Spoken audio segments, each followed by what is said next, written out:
One of the goals for my garden this year is to have a butterfly garden. And not only do I want the butterflies to come and have nectar flowers, but I also want them to have plants where they will lay their eggs and have caterpillars. In addition to that, I want to add several native plants to my garden. So my goal is to increase the number of natives in my garden, specifically in one area of my garden. So I'll show you that in a minute in what area I plan to do this. So I've been doing a lot of research to select the plants that I have decided to grow. Not only have I been searching the internet for it and consuming quite a bit of content on it, I also use the Prairie Moon website, which has a great filter system so that you can filter down to your region and even to your state on plants that are good for your area. It also lets you filter by certain things, like if you have a wet area or a shady area or a full sun area or perhaps a dry area. So there's all different filters that you can add and find the plants that are right for you. So perennials and natives are the perfect seed to use for the winter sowing method. So that's what I'm going to be doing today. Now, if you're not familiar with the winter sowing method, I do have some videos on that and the step-by-step process. But basically, it is growing your seeds in an enclosed container and putting that plastic container outdoors. I prefer these types of milk jugs or water jugs. And I've already made holes at the bottom of my container. I've added about 3 to 4 inches of soil. And now I'm going to plant my seeds inside of this container. And then I'm going to close it up and put it outside and let Mother Nature take care of my seeds, and they will germinate when it is the right time for them. So I'm gardening in New Jersey, Zone 6B. And my last frost date is around Mother's Day. And just wanted to give you that to give you sort of a context of the region that I am growing in.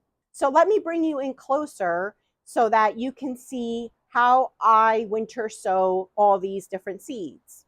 So first up is this cardinal flower that I got from Prairie Moon. It does need 60 days of cold stratification. Hopefully there is enough time. It is right now late January, so I think it should have enough time. And then this great blue lobelia, which I already have in the garden, because it's a short-lived perennial. These are very old seeds, but I figured I'd give them a try and make sure that I have some, because I'd like to combine the two in the garden. They both sort of like a moist soil and a bit of shade. So these seeds are very, very tiny. So these have to be surface sown. So here are the seeds of the cardinal flower. I don't know if you can tell how tiny they are. They are incredibly tiny. And I'm going to do my best to not overseed. But I do want to make sure I get some, because I've tried this before and I didn't have any luck.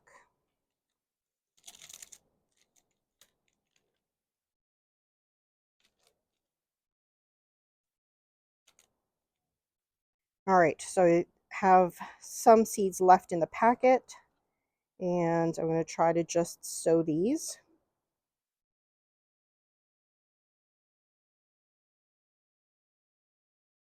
All right, just looking at it, I know I am overseeding, but we'll deal with that later. And I think I'm going to actually put some seeds back in the packet. This is already well covered.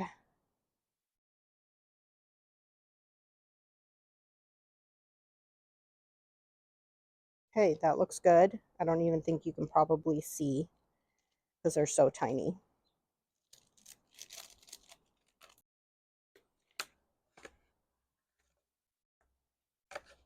So I had collected actually some in 2022, so I think I'll try these.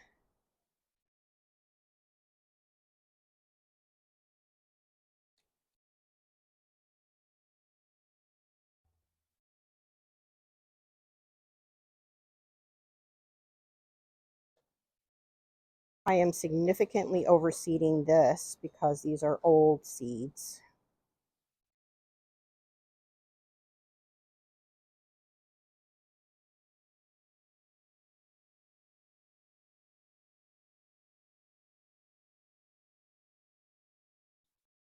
And I still have seeds left.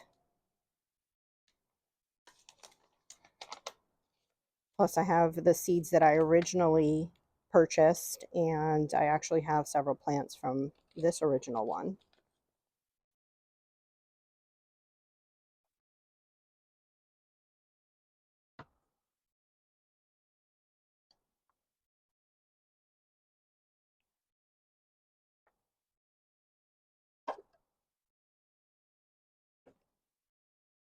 All right, so we'll just tape all the containers up at the end. So next is the Pearly Everlasting, and this seed requires 30 days of cold, moist stratification. It is the host plant for the American Painted Lady Caterpillar, another seed that is incredibly tiny.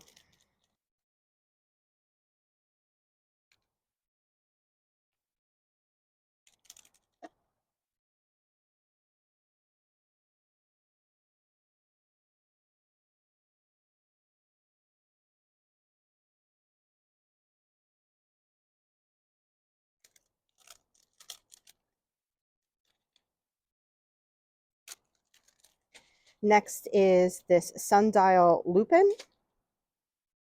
This only needs 10 days of cold, moist stratification, but I'm sure it'll do fine winter sowing it now in January. Now, these are much larger. I believe these are in the legume family, so we are going to have to plant these a little bit deeper, probably about quarter inch deep.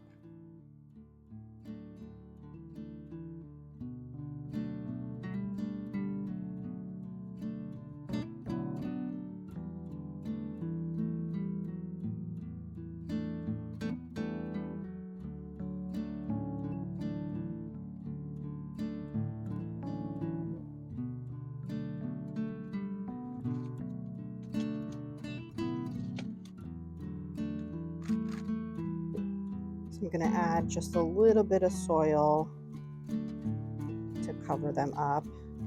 Make sure they're well covered.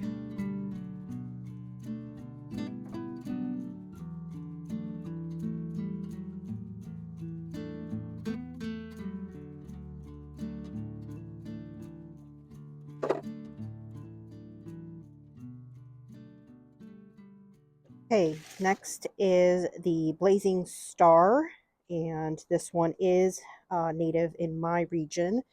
And then the swamp milkweed, which is seeds that I collected from my milkweed.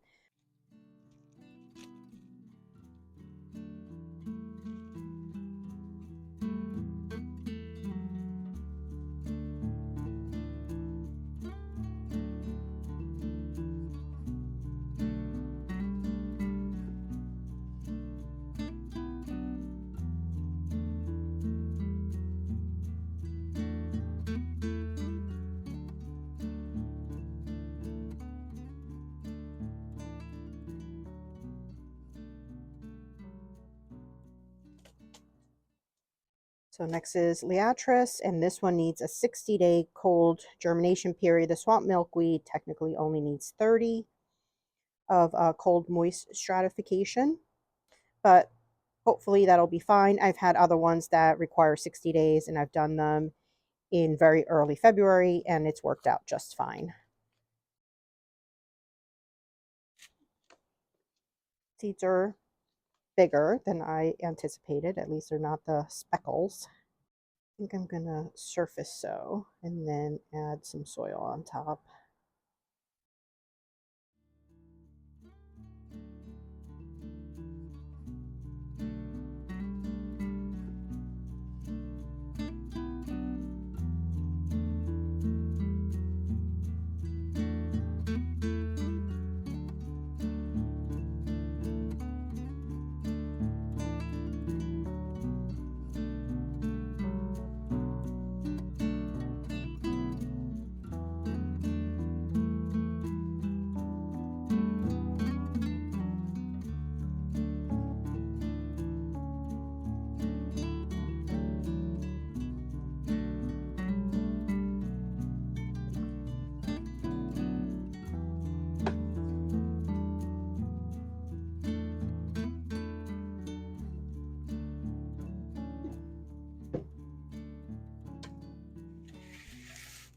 So in my earlier video, I said I was going to winter sow the common milkweed, but then I found out that that is a pretty aggressive spreader, and I have a small garden.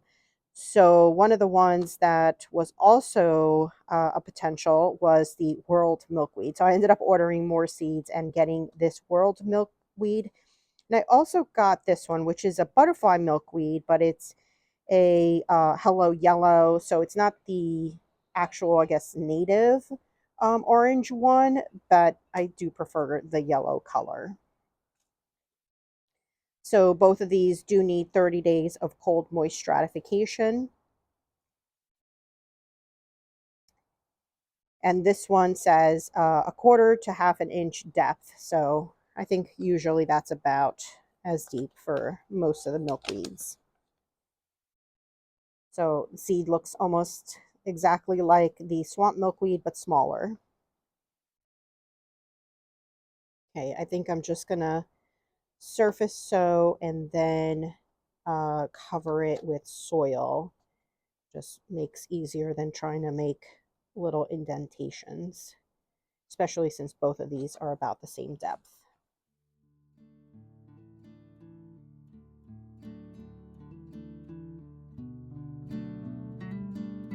And I know I am overseeding, but I want to make sure I get a few, and I will deal with that problem later.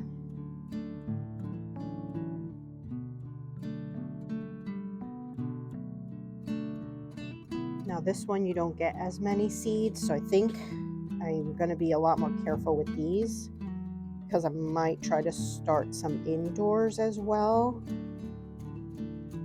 just to be sure. I want at least 2 plants. That's kind of all I really need. Just gonna do a couple here.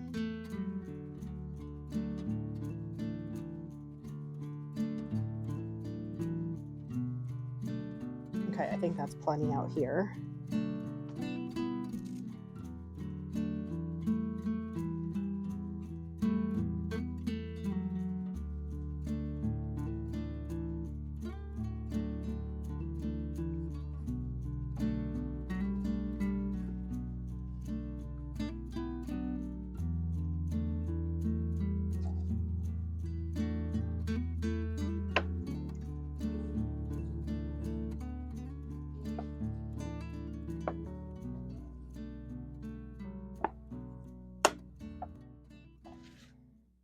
So next is this Meadow Beauty, and this one is a 60-day germination, cold moist again. And what drew me really to this one is the fact that the leaves turn red in the fall, which is just such a gorgeous color. So not only will you enjoy the flowers when they bloom between July and September, but you will also get to enjoy the beautiful red foliage in the late fall. Super tiny seeds.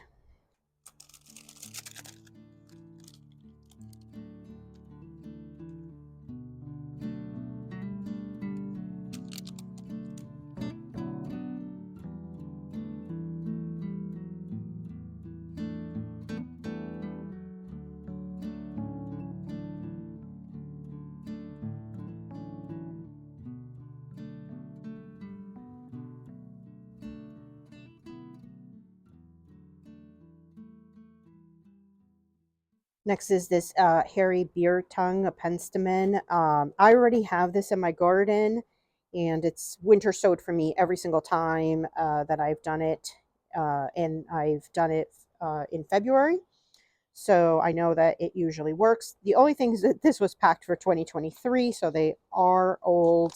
Again, they have germinated the last couple of times, and I still have seeds, and I want more in my garden because the deer and the rabbits tend to eat this for some reason when they're just about to flower, and then I've never been able to get to see the flower. So I transplanted some of them, but we're going to make sure that we have more in my new butterfly garden.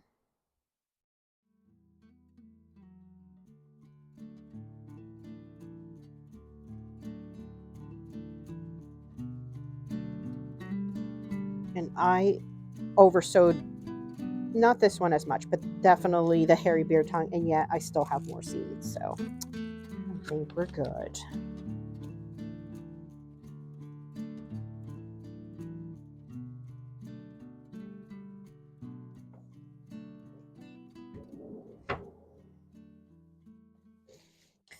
So next are the blue stem goldenrod and the calico aster. Both I have winter sowed the past 2 years. They've grown back the past 2 years. These are older seeds. I think they should still germinate. And yeah, this one doesn't even need cold stratification. I believe this one might need, yeah, 60 days, but it's always grown for me.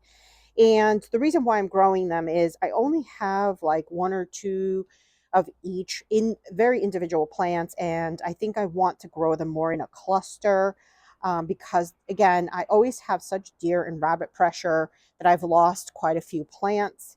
And now that I'm going to have it in the enclosed garden, I want to ensure that I have a nice, 3x2 area. I still have quite a few of the goldenrod. This is the blue-stemmed goldenrod. But I have seen several videos where they really suggest the zigzag goldenrod for the home landscape. But the calico aster shouldn't get also too big and is not aggressive. And it is a good one for a shade garden. And this is, my area is kind of mostly shade, gets maybe 4 hours of sunlight. At least where this is going to grow, it's going to be only 4 hours of sunlight. Right, I think that might be enough. We'll put them all. So I don't have a ton. I have enough of the calico aster, just not as many as I had of the blue stem goldenrod. Yeah, I think I'm going to do all of them.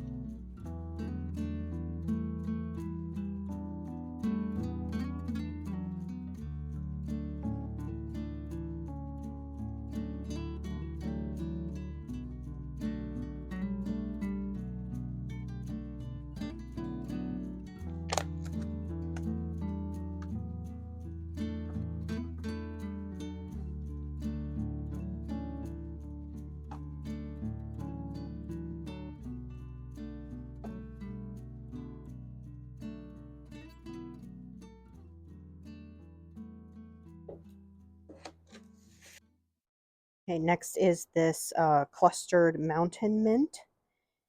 And this is going to go in the front garden because the deer and rabbit do not like any kind of mint.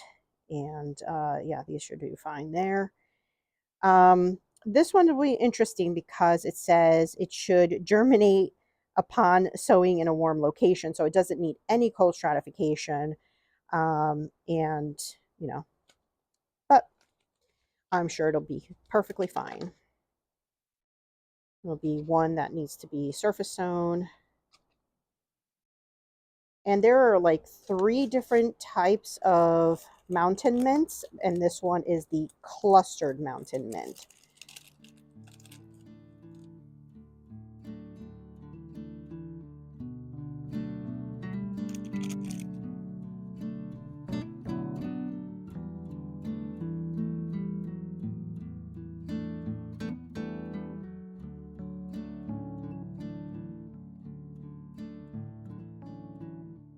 And this is not a native.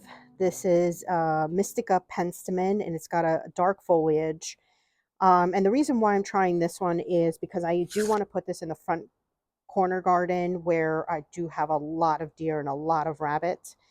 And I really wanted one from Proven Winners, but I just couldn't bring myself to spend the money on it if they're going to be eaten by the critters. So I figured if I try this, at least I can see if it withstands that deer and rabbit pressure, and if if I want to change it out and I want to get the Proven Winners variety, I could always either add more or switch it out for that one. So these are very tiny seeds, and I don't have that many. I do want to keep a few, though. I think. I don't know.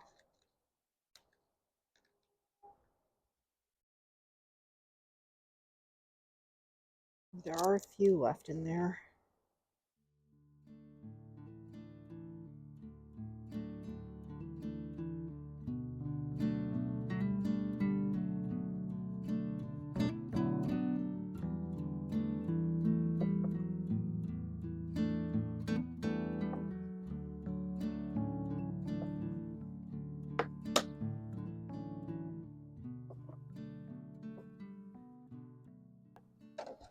And for this container, I am doing delphiniums, and I didn't realize that I actually purchased magic fountains on both of them. Now this one is Magic Fountain Sky Blue White Bee, and this one's just a mix. So I think there could be a little bit of purple in there as well, and some darker blue. So I'm curious as to which one will do better. I'm more interested probably in this sky blue.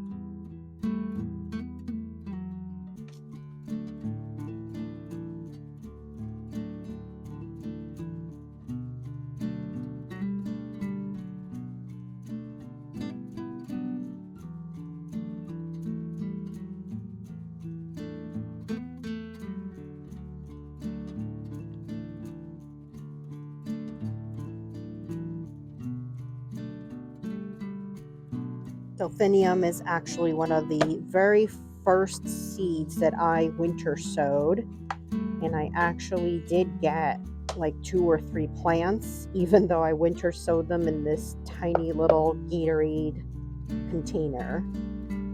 They did not flower the first year, but they have flowered ever since. And I want to give this a try because I want to put this in the enclosed garden. Okay, the jugs are all sealed, and I'm going to take these out to the garden. So this year I'm going to put them in the raised bed, and any other plants that I winter sow, I'm going to be putting all the jugs here, I think.